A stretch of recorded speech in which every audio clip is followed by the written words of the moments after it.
allies of reforms in education. It is emerging gradually, but it will ultimately really reach the height that transforms society. Carol, it's lovely to see you. Carol does a lot with teachers, and she's a friend of mine from since I met her being passionate about education. So you've asked me to, and I really want to thank my younger brother, yes, Anthony Odili, who is the MD of, what's that? That acronym we call it. ANSA. That's the Adabra Signage Agency. I really want to appreciate every one of you in Anambra State, in Imo State, in Abia State, in Ebonyi State, and in Enugu State that have traveled all the way to be at this event. And you've asked me to speak on the topic, igniting the advantage, schools, systems, and skills.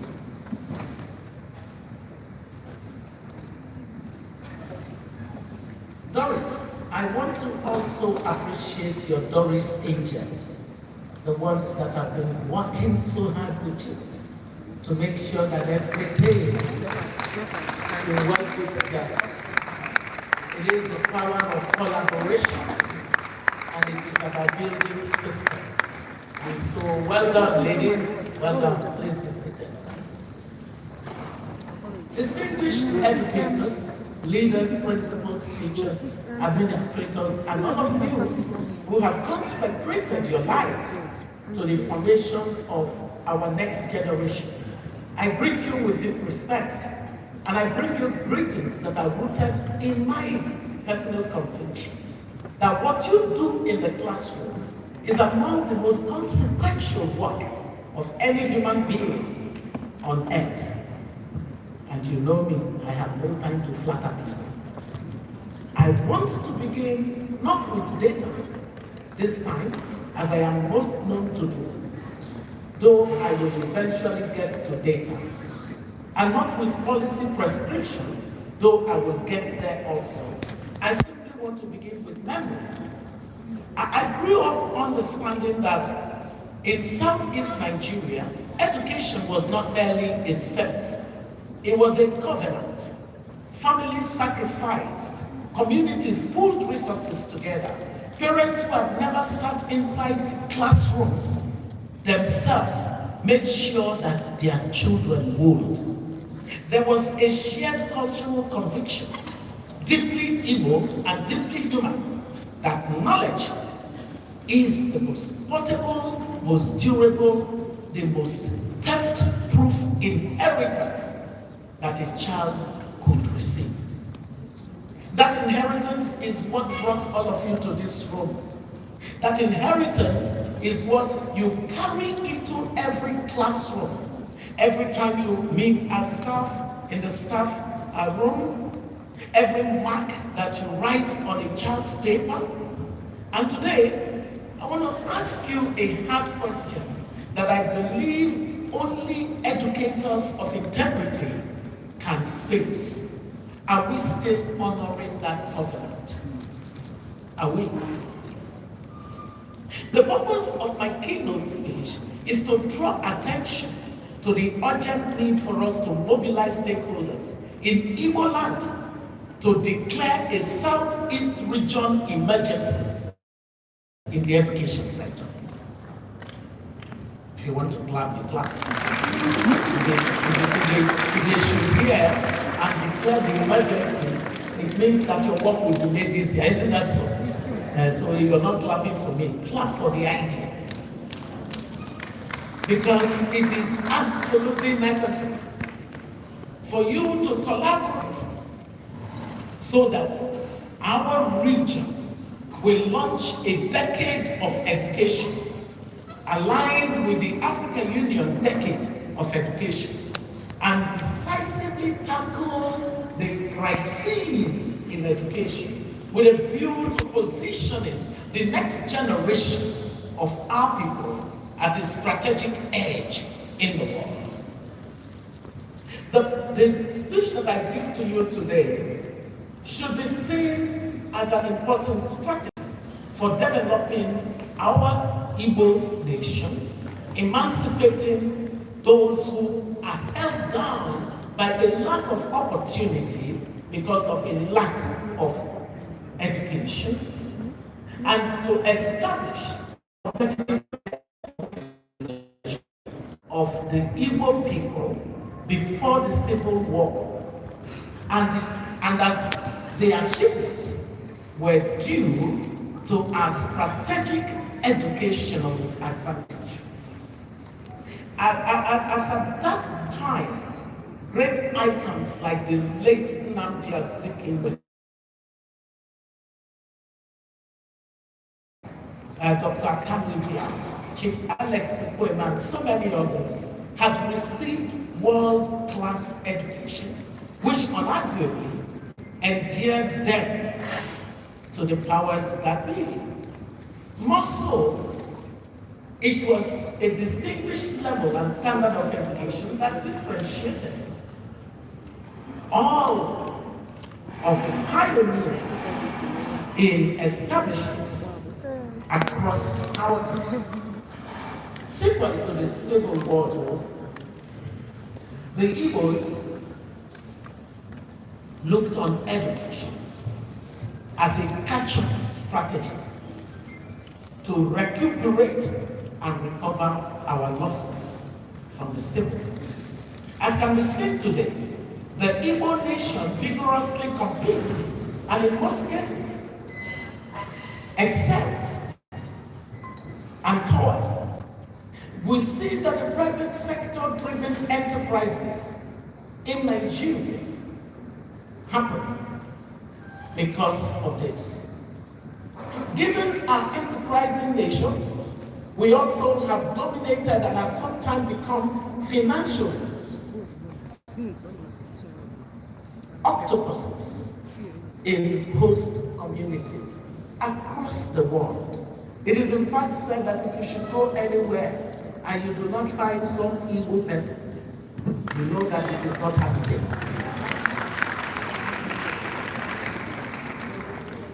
However, we have digressed from our major source of competitive edge and now focus on small-scale business micro-enterprises that are easily sidelined during policy implementation. And we've seen this happen so many times. A particular administration comes and just takes a particular policy and it wipes out all of it.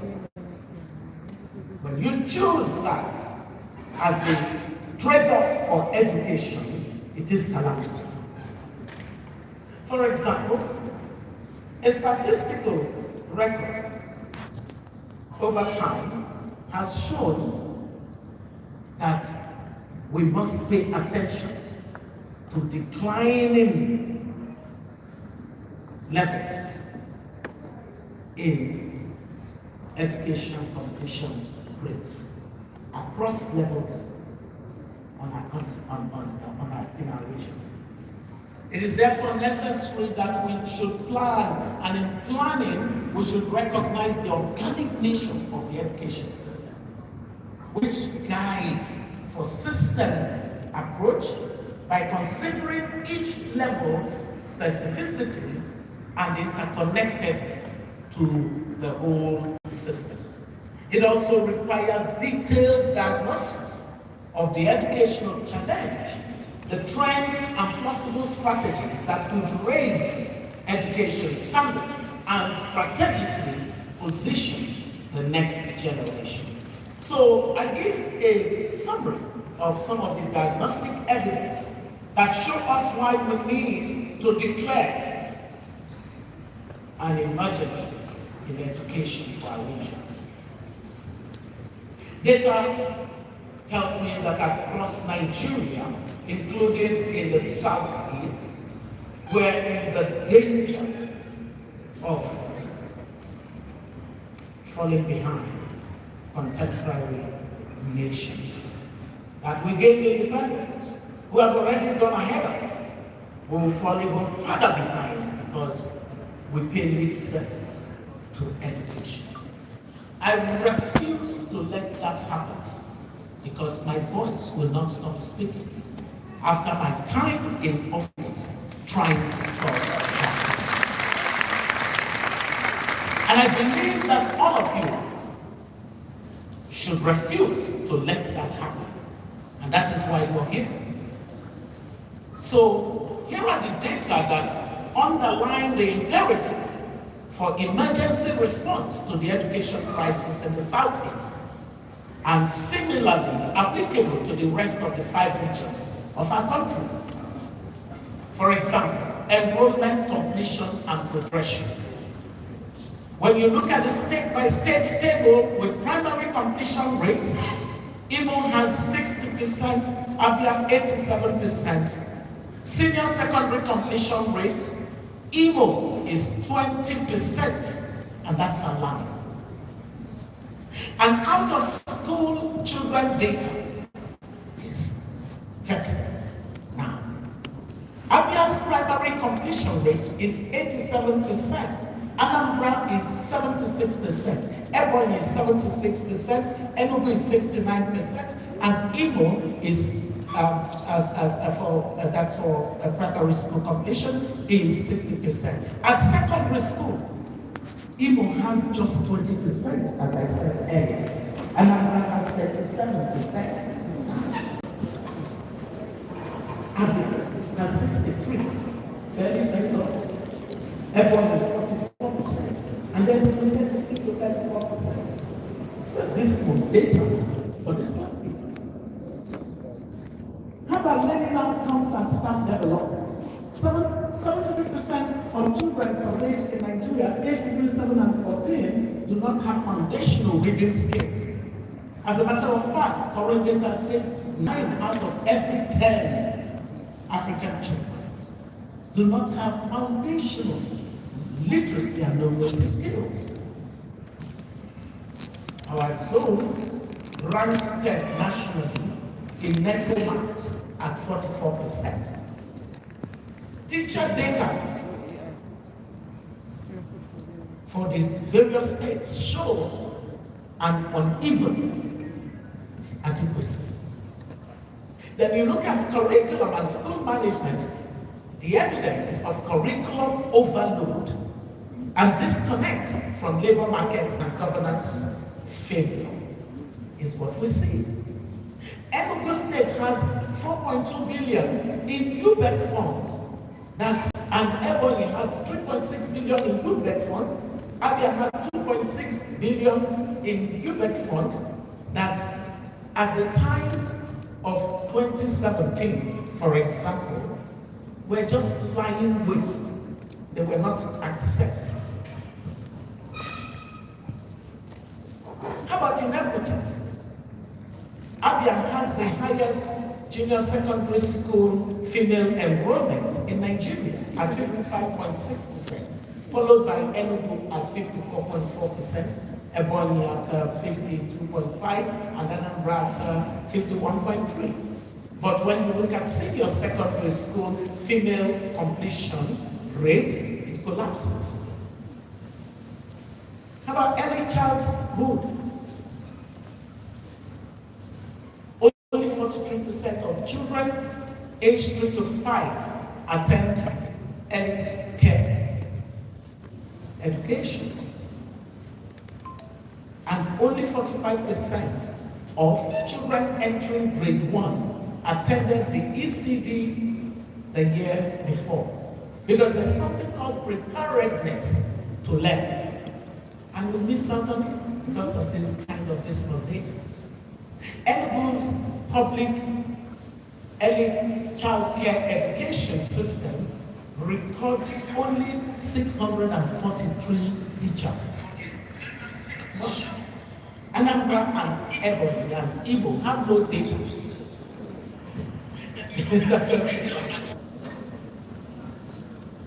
Literacy and numeracy failure.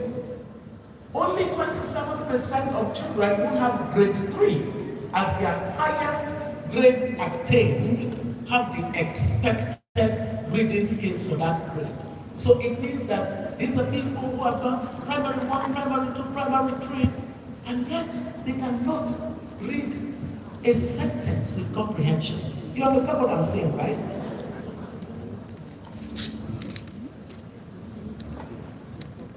How about infrastructure?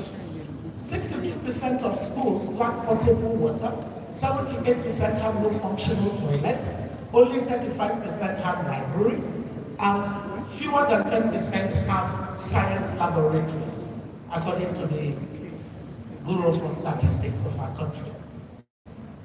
In Abia, schools were handed over to churches, and a lot of them are in dilapidated condition.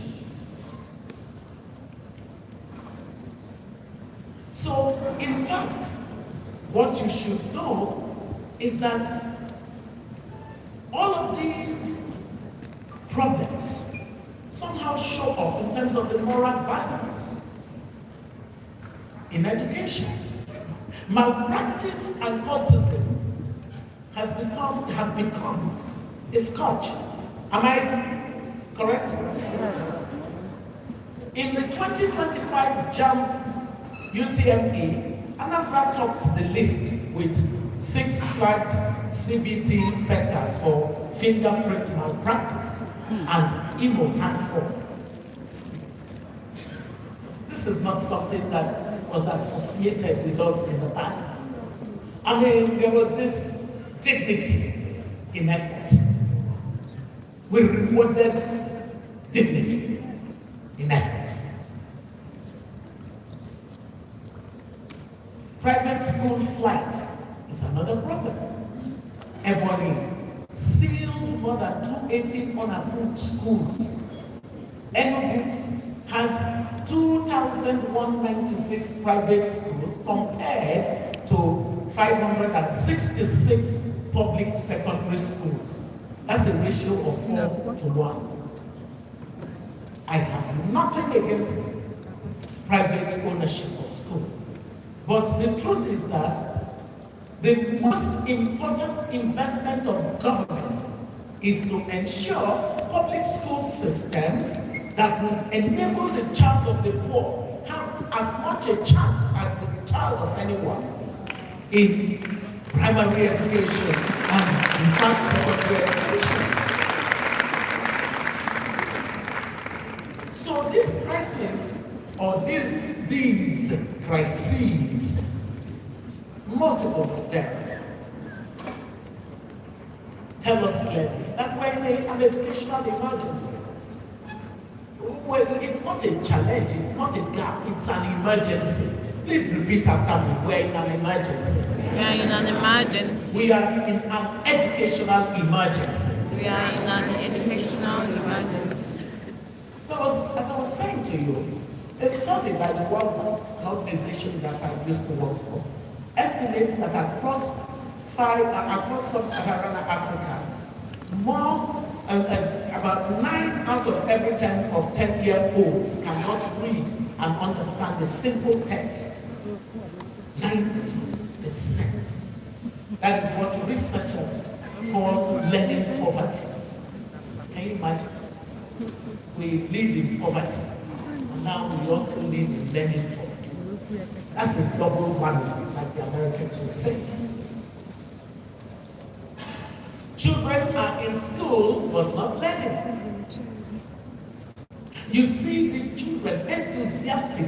You see them carry these heavy bags because they're going to school. But the school fails them. We all fail them because they end up not learning. That's an emergency. Children are being processed by a system rather than being transformed by one. Learning poverty costs children up to 10% of lifetime earnings. In economic policy, we can run these models and tell us People just look at the child in the classroom and they can't see from the economic perspective that people like me see of what the fusion in terms of their connection to economic growth of Nigeria, of Southeast, of Anambra, of Imo is. My dear ladies and gentlemen,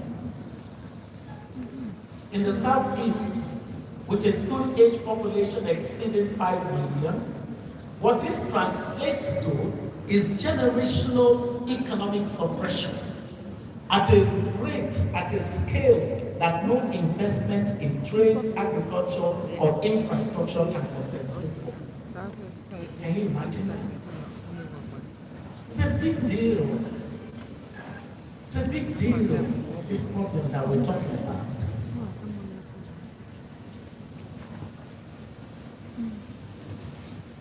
Do you know that as a result of this data that I have just shared,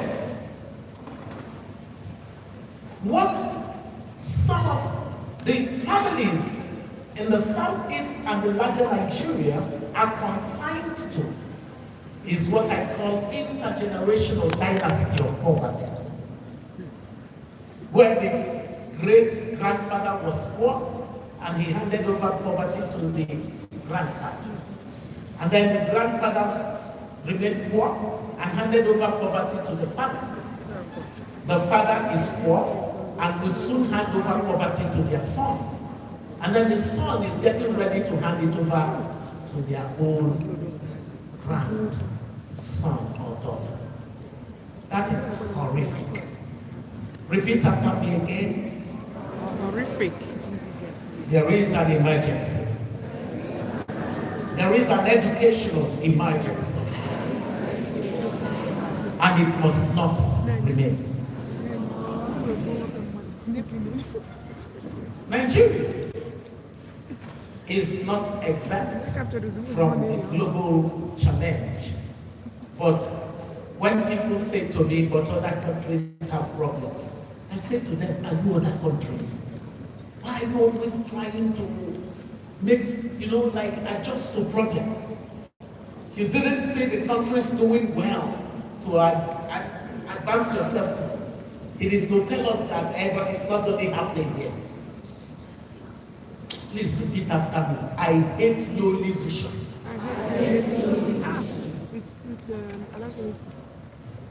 The Southeast, for all of our extraordinary education culture, the diaspora that we have filling lecture halls from London to Lagos to Houston, the families that deny themselves comfort in order to pay for their children to get the best education possible, we're not exempt. We cannot trade on the reputation of the past while tolerating the mediocrity of the present. Beyond economics, the social consequences are already visible. The nexus between educational failure, youth unemployment, cult violence, and the security crisis in our region is documented and measurable. A generation of young people denied quality education becomes a generation available for recruitment into violence, criminality, and hopelessness. The stakes of transformation are therefore not merely developmental, they are existential for the peace and future of the Southeast.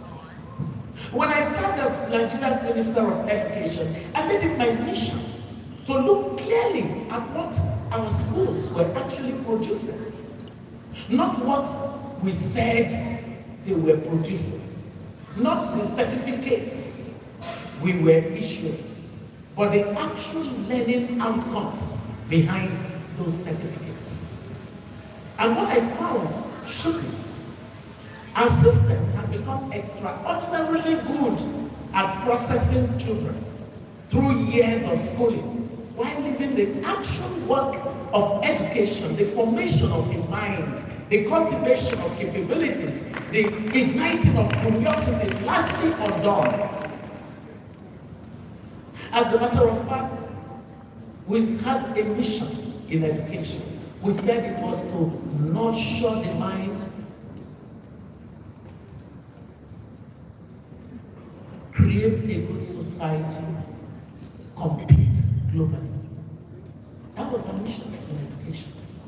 Nurture the mind, create a good society, compete globally. Only God knows what the mission is. We have built a system that celebrated inputs, number of classrooms, number of textbooks, number of children enrolled, while remaining relatively indifferent to outcomes. The child who sat in a classroom for 6 years but could not do basic arithmetic mattered to me. The secondary school leaver who could not write a coherent paragraph mattered to me. The graduate who had a certificate but not a competence, not a skill, mattered to me.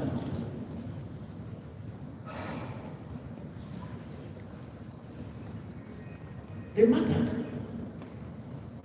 Because funding education is not the same thing as investing in education.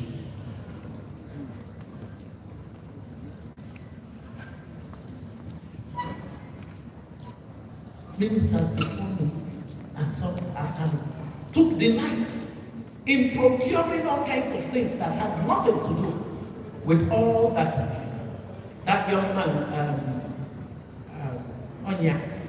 Where is he? Is this here? Yes. That was a very brilliant presentation you made.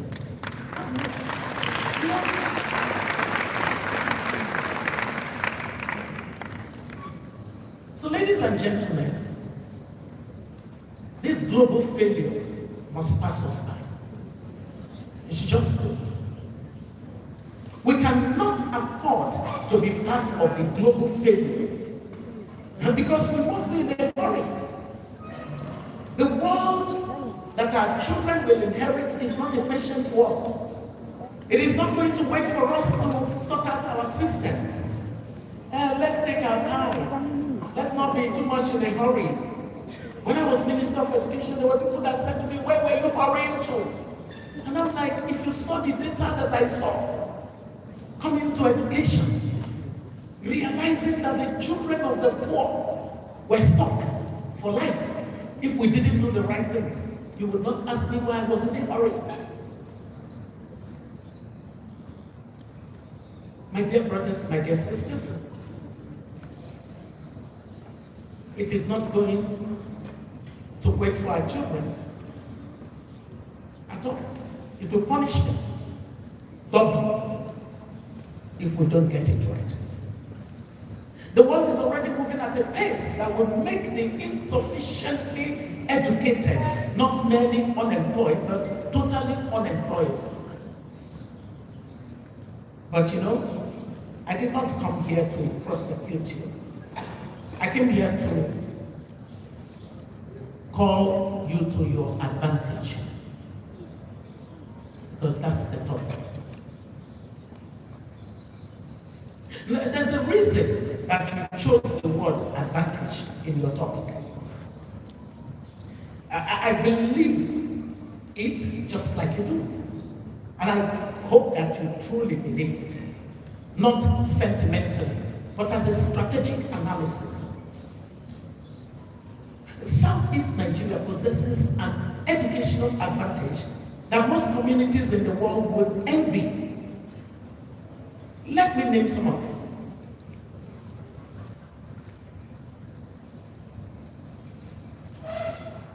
I hope you guys know that I am an Ezimotaka. Ezimotaka.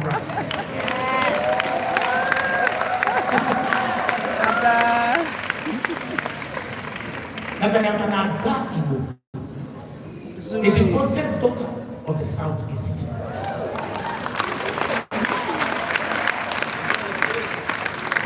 We have a culture that reveres learning. In an era when many societies are struggling to convince parents that education matters, you do not have to fight that battle We don't. The battle is already won at our dinner tables, at the church pews, at the village square. The question is not whether families value education in Igbo land. They do, unfortunately so. Therefore, the question is whether the system is delivering an education worth value. We have a tradition of excellence. That's an advantage.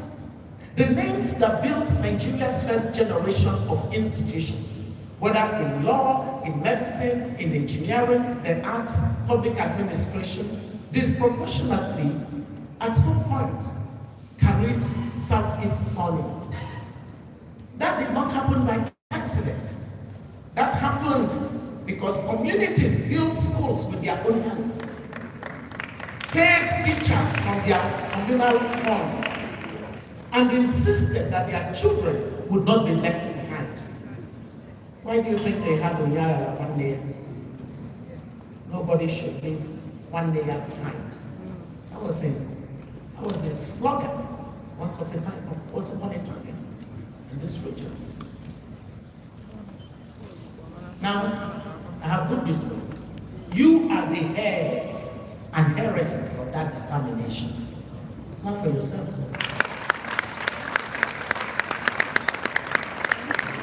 The Southeast has a diaspora that constitutes one of the most educated African communities anywhere in the world. Europe, America, Middle East, China, recently. These are not just sources of remittances. No. They are potential partners, mentors, innovators, curriculum consultants, and role models. You heard Alex. You say Alex Onya, that's your full name, right? Yes. You heard him talking about Iran and how EduCare is helping them to continue learning. That's a global achievement, isn't it? Yes. If you want to clap for him, clap. You don't better. You know, when I see people who do things well, I can carry it on my head and be praising them for morning until night. But when I see those who don't do anything well,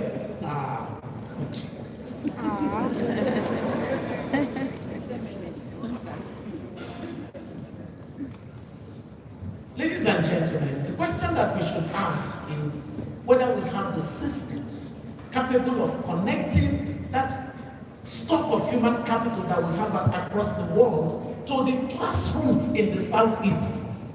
It's an important question. We must unlock that. That's an advantage. And we also have something that no curriculum can manufacture. The Southeast, we have teachers who chose teaching, not because it was the most lucrative option, but because something in them, something that I believe was placed in them by God, which is why it is a calling, were called to the formation of the young. If you're one of those kinds of teachers on a call, please come. That is an advantage that we must not underestimate. It is an advantage, huge one. But an advantage that is not activated, not organized, not systematized, and definitely not an advantage that operates on hope and culture alone, without the structure of strategy, will finally dissipate. And that's what's happening. Our advantages are dissipating because we're not organizing, we're not systematizing, we're just hoping it will be well, it will be well. God will help us.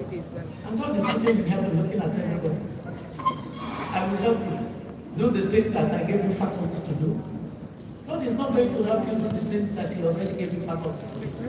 Every time we're calling God into the things that we can do, because He has equipped us with the capacity, with the willpower to do them, God will say, I'm on my way to Kenya. I have not had a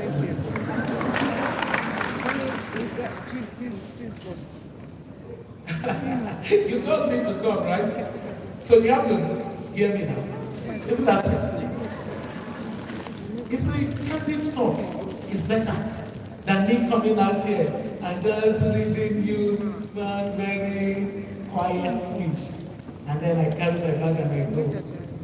Like the woman looks at herself in the mirror and doesn't see who she saw and walks away. No, if you gathered here, your energy was not wasted. So your topic then moves forward and says schools, systems, and skills. How do we ignite this advantage? Well, basically saying schools, systems, and skills will ignite the advantage. So I offer you a framework and organized around those 3 words in your title. Each one of them represents a level of intervention. Each is within the reach of the people in this room. Each of them, schools, systems, skills. Let us begin with schools. I consider it the site of transformation. The school is the site of transformation. Let us begin exactly where education starts, within the 4 walls of a classroom, in formal systems, with a teacher and a child.